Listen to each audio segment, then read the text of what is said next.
things people always ask is, well, how do I get started with a project? We have some land, we want to do something.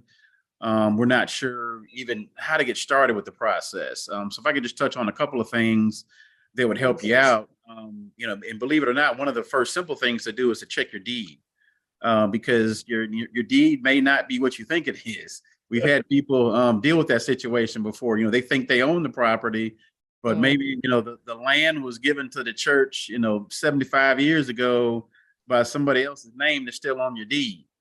So I mean that sounds kind of simple, but those things do happen sometimes. So I would certainly suggest checking that, and then also see if there may be any easements with your property at all. So you may not even realize that maybe you share a road or something with an adjacent property or property that's behind your property. For example.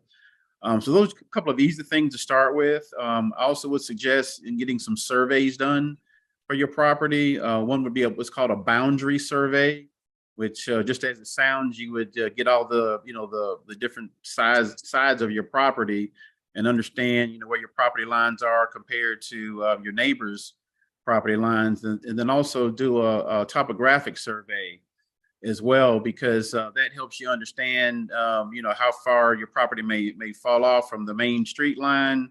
Do you have a bunch of hills on your property?